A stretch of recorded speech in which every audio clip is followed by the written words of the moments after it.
Hammaga assalomu alaykum, hurmatli tomoshabinlar. Bugun biz sizlar bilan birgalikda epilepsiyada jarrohlik mavzusi haqida suhbatlashamiz.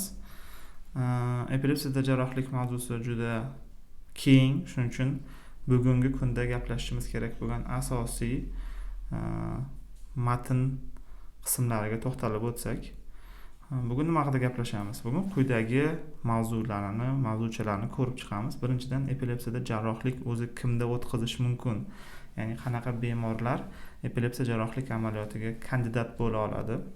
Ikkinchisi, jarrohlikdan oldingi tekshiruv, ya'ni jarrohlik o'tkazishdan oldin nima tekshiruvlar o'tkazish kerak bo'lishi, jarrohlikni qanday turlari borligi haqida va jarrohlikning natija va asoratlari haqida gaplashib o'tamiz. Endi jarrohlik uchun kim kandidat, ya'ni qaysi bemorlarda jarrohlik amaliyotini o'tkazish mumkin degan savolga to'xtaladigan bo'lsak, jarrohlik odatda quyidagi holatlarda ko'rib turganingizdek o'tkazilishi mumkin. Birinchidan, tutqanoqqa qarshi dorilar xurujlarni nazorat qila olmagan bemor, ya'ni farmakologik rezistent bemorlarda. Bu nima degani? Bunday aytiladiki, agar bemor ikkita kasalligiga nisbatan qarshi to'g'ri tanlangan, ya'ni kasallik turiga mos to'g'ri tanlangan va yaxshi ko'targan, o'zlashtirgan, gavdasiga nisbatan mos miqdorda berilgan dorini ichishiga qaramasdan monoterapiya yoki politerapiya, ya'ni alohida yoki birga ichishiga qaramasdan xurujlarni to'liq to'xtashiga erishmasa, bunday bemorlar farmakorezistent, ya'ni doriga chidamli bemor hisoblanadi va bu bemorlar jarrohlik amaliyoti, ya'ni operatsiya o'tkazish uchun kandidat hisoblanadi. Ikkinchisi, tutqanoqlari fokal bo'lib, ya'ni miyani aniq bir chegaralangan qismidan boshlanadigan bemorlar. Epilepsiyani bilasizlar, bu blokka anchadan beri kuzatsanglar, fokal va generallashgan degan turlari farqlanadi. Fokal degani miyani ma'lum bir sohasi xuruj berishda qatnashadi degani, generallashgan degani miyani har qanaqa sohasi, o'ng taraf ham chap taraf ham xuruj berishda qatnashishi mumkin degani. Bemor agar fokal epilepsiyaga chalingan bo'lsa, ya'ni uni miyasini faqat bir kichik joyi, bir taraflama xuruj berishda qatnashsagina u jarrohlik amaliyotiga kandidat, ya'ni nomzod bo'lishi mumkin. Va olib tashlanadigan soha hech qanaqa eloquent area deymiz, ya'ni muhim, hayot uchun muhim bo'lgan markazlarga yaqin bo'lishi kerak. Masalan, bu nutq, xotira, qo'l-oyoq harakati, motor markazlar, sezgi, ko'rish, eshitish va hokazo, ya'ni insonni hayoti uchun muhim bo'lgan markazlardan uzoq bo'lish kerak. Eloquent area, ya'ni epilepsiya degan soha, operatsiya qilinadigan soha, jarrohlik o'tkaziladigan sohada hech qanaqa bemor yashash uchun muhim bo'lgan zonalar mavjud bo'lmasligi kerak. Qachon shu 3 ta punkt bor bo'lsa, ya'ni doriga nisbatan chidamli kasalligi, to'g'ri dori berilganiga qaramay davom etyapti xurujlari fokal, miyani bitta kichik joyi xuruj beryapti va u joy xavfsiz joyda joylashgan bo'lsa, ya'ni hayot uchun juda muhim bo'lgan markaz, xotira, nutq, qo'l-oyoq harakati, ko'rish kabi markazlar yo'q bo'lsa atrofida, demak bunday bemorlar jarrohlik uchun kandidat bo'lishi mumkin. Endi bemor jarrohlikka kandidat bo'ldi, u qanaqa jarayonlar, qanaqa bosqichlarni boshdan o'tkazadi? Birinchi navbatda bemorga, ya'ni yangitdan qaytadan baho beriladi. Bemorni tanlash, presurgical assessment deymiz, baholash amaliyoti o'tkaziladi. Undan batafsil kasallik haqida ma'lumot yig'iladi, qanaqa xurujlar turi bo'lgan, hammasi bir xilmi, har xil turi bo'lganmi, qanaqa omillar ta'sirida o'zgargan, ko'rik o'tkaziladi nevrologik, uzoq muddatli ega monitoring, MRT, Harnes protokoli bo'yicha va boshqa tekshiruvlar o'tkaziladi baholash uchun. Bu rostdan o'zi epilepsiyami, epilepsiya bo'lsa fokalmi, hamma xuruji epileptikmi yoki orasida bir qismi noepileptikmi degan savolga javob berish uchun va juda ko'p, ya'ni 30% ga yaqin bemorlarda tekshirilsa, epileptik xurujlarning orasida noepileptik xurujlar ham mavjud bo'ladi. Keyingi bosqich baholash, birlamchi baholash bo'lgandan keyin predoperasion tayyorgarlik deymiz, ya'ni operatsiya oldi tayyorgarlik jarayoni kechadi. Buning uchun bemorda xuruj chaqirib ega olinadi, ya'ni xurujlik ega olinadi, xuruj videosi muhrlanadi, MRT Harnes protokoli bo'yicha o'tkaziladi va post processing, ya'ni murakkab neyrovizual tekshiruv, PET MRT, PET CT, ACL MRT, Ictal spect, ya'ni maxsus bo'yoqlar bilan xuruj berish sohasini rasmga tushirish amaliyotlari o'tkaziladi. keyin qanaqa jarayonlarni boshdan o'tkazadi jarrohlik amaliyotiga tavsiya etilgan bemor? Agar shu hamma tekshiruvda u hammasi fokal bir tomonlama qulay joylashgan bo'lib chiqsa, tekshiruv natijalari jarrohlik rejalashtiriladi. Odatda epileptolog, nevrolog, neyrofiziolog, neyrojarroh bilan birgalikda o'tirib bemorga amaliyot qanaqa o'tadi, qanaqa turdagi amaliyot bemorda o'tkaziladi, shu bemorga va oila a'zolariga tushuncha beriladi. Tutqanoq o'chog'ini lokalizatsiya, operatsiya strategiyasi, lokalizatsiyaga nisbatan qanaqaligi haqida ma'lumot beriladi. Pre-surgical case conference, ya'ni bemor va oila a'zolariga shu haqida ma'lumot berish jarayoni ketadi. Keyin keyingi bosqich bu xususan jarrohlik amaliyotini o'tkazish bo'ladi. Ya'ni operatsiya kuni belgilanadi va bemorda ma'lum bir kun operatsiya o'tkaziladi. Odatda bemorlar juda ko'p beradigan savol, qancha kun davom etadi bu operatsiyaga nisbatan tayyorgarlik, operatsiya va operatsiyadan keyingi bolnitsada o'tkaziladigan nazorat degan savolni ko'p berishadi. Odatda bir kun, 2 kun operatsiyadan oldin kasalxonada bemorlar yotadi va operatsiya kuni xususan o'sha kuni va undan keyin bir kun ko'pincha reanimatsiyada bemorlar yotadi va keyin bir hafta atrofida bo'limda nazorat ostida, neyroxirurgik bo'limda shifoxonada bemorlar tibbiy xodimlar nazorati ostida bo'ladi. Keyin esa ular uyga javob berilib, odatda 1 oydan keyin qayta ko'rikka chaqiriladi operatsiyadan keyingi baholash uchun. Va bemor quyidagi bosqichlarni bosib o'tadi. Ekranda ko'rgandek, erta operatsiyadan keyingi davr, bu shu boyga aytgandek operatsiyadan keyingi kuzatuv bo'limida 1 hafta atrofida yotishi va reabilitatsiya, keyingi kuzatuv. Bemor bu yog'iga endi birinchi 1 oydan keyin, 30 kundan keyin, keyin 3 oydan keyin va 6 oydan keyin ko'rikka chaqiriladi. Unda qayta MRT o'tkaziladi.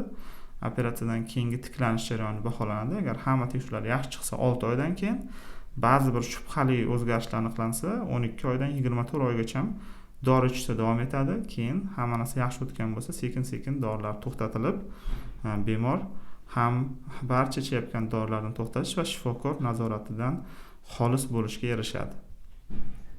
Endi qanaqa jarrohlik taklif qilish mumkin? Deylik, hamma narsa tekshirildi, hammasi yaxshi, mos, bemorga qanaqa jarrohlik amaliyotlari taklif qilishi mumkin? Hozirgi kunda biz quyidagicha jarrohlik amaliyotlari mavjud butun dunyoda. Birinchidan rezektiv jarrohlik. Bu fokal, ya'ni miyani boya gaplashgandek ma'lum bir sohasida epileptik o'choq mavjud bo'lsa, uni jarrohlik yo'li bilan kesib olib tashlash amaliyoti o'tkazilishi mumkin. Jarroh tutqanoqni keltirib chiqayotgan miya to'qimasini aniq qismini olib tashlaydi. Masalan, mesial temporal skleroz degan kasallik haqida siz bilan gaplashgan edik. U chakka bo'lagini, gipokamp degan joyini chandiqlanishi. Bu kasallikda lobektomiya, ya'ni chakka bo'lagini shu sohasini to'liq olib tashlash amaliyoti o'tkazilishi mumkin. Yoki lazer ablyasiya deymiz, yoki lazer interstitial termal terapiya. Bu kam invaziv usullardan bittasi. Bu MRT nazorati ostida lazer yordamida tutqanoq o'chog'ini yo'q qilish, kuydirish amaliyoti qo'llanishi mumkin. Agar shunga qulay soha bo'lsa, masalan, fokal kortikal displaziya sohasi mavjud bo'lsa, keyingi bo'lish taklif qilinishi mumkin bo'lgan amaliyot bu kolezitomiya. Bu qachon rezeksiya, ya'ni shu xuruj berayotgan sohani olib tashlash imkoniyati yo'q bo'lsa qilinadigan amaliyot. Deylik, bemorda juda katta shikastlangan soha bor bir tarafda, uni kesib olib tashlash mumkin emas. Unda ikkita yarim sharni birlashtirib turuvchi targ'il tana degan tuzilma mavjud. Korpus kallozum shani kesib ajratish amaliyoti qilinishi mumkin. O'ng va chap yarim shar ajratuvchi operatsiya hisoblanadi bu.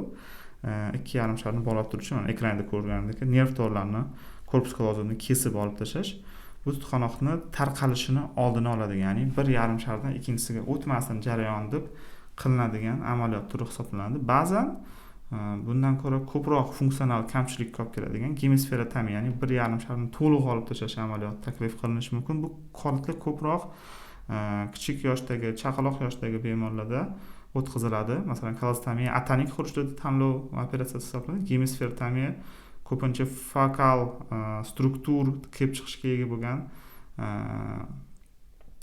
epileptik spazmlarda tanlov operatsiyasi bo'lishi mumkin. Gemisferotomiyada miyani bir yarim sharini olib tashlash amaliyoti yoki funksional ajratish amaliyoti o'tkazilishi mumkin. Bugün aytgandek, mana slaydda ham yozilibdi. Odatda bolalarda bir yarim shar bilan bog'liq og'ir epilepsiyada operatsiya qilinadi, chunki bolalarda keyingi narigi tarafdagi motor markazlarni shu funksional vazifalarni o'ziga olish holatlari kuzatilishi mumkin. Ya'ni u yerda asorat berish ehtimoli kamroq bo'lgani uchun. Va suppial tranzeksiya degan amaliyot mavjud. Agar internetga qiziqib kirsanglar bu amaliyot haqida o'qib qolishingiz mumkin. Shuning uchun bugungi suhbatimizga qo'shib qo'ydim. Lekin shaxsan men o'zim tajribamda bu usulda hech qanaqa effektivlik ko'rmaganman. Shuning uchun hozirgi kunda tavsiya etilmaydigan usullardan bittasi bu kichik va yuzaki kesmalar orqali tutqanoq o'chog'i epileptogen soha faoliyatini uzishdan iborat. Ya'ni kulrang moddani tikidan mayda kesmalar qilib ajratib qo'yish shu sohani faoliyatini buzishga qaratilgan jarrohlik amaliyoti. Hozirgi kunda yana juda faol qo'llanilib kelayotgan amaliyotga, ilmga kirib kelayotgan bir usul bu implantatsiya, ya'ni neuromodulyatsiya deymiz. Bosh miya markaziy nerv tizimi faoliyatini modulyatsiya qiluvchi, faoliyatini boshqaruvchi, o'zgartiruvchi, to'g'irlovchi device'larni joylash. Ba'zi bir bemorlar amaliyotga keladi, tekshiramiz, farmakorezistent operatsiya qilish kerak, lekin imkoniyati yo'q qilishi. Boya aytganimizdek, qanaqadir muhim ko'ruv markazi, eshituv markazi, nutq markazi, xotira halqalarini jalb qiladigan tuzilmalar da o'choq epileptogen soha yoki u ikki tomonlama va operatsiya qilish imkoniyati yo'q. Misol uchun tuberoz skleroz o'xshagan kasalliklarda bunaqa holatlarda mana shu device'larni implantatsiya qilish yaxshi yechim bo'lib xizmat qiladi. O'zbekistonda hozirgi kunda VNS bor. Bu sayyor nerv stimulyatsiyasi, vagus nerv stimulyatsiyasi deydi. Umri ostidan kesma qilib maxsus kompyuter kichkina joylashadi, device joylanadi. U ikkita elektrod bilan sayyor nervga o'rnatilib stimulyatsiya jo'natish hisobiga bemorda bo'ladigan xurishlarni kamaytirishga qaratilgan jarrohlik usuli hisoblanadi. Bundan tashqari qilish mumkin bo'lgan bir usul bu DBS, ya'ni chuqur miya tuzilmalarini stimulyatsiya qilib, deep brain stimulation. Bu ikkita amaliyot O'zbekistonda hozirgi kunda bor, Xudoga shukr, va hozirgi kunda bizda yo'q, lekin kelajakda kirib keladigan usullardan RNS mavjud, responsive brain stimulation, miyani ma'lum bir sohasiga grid va chuqur elektrodni qo'yish orqali ham ma'lumot yozish, ham stimulyatsiya berish imkoniyatini beradigan usul mavjud.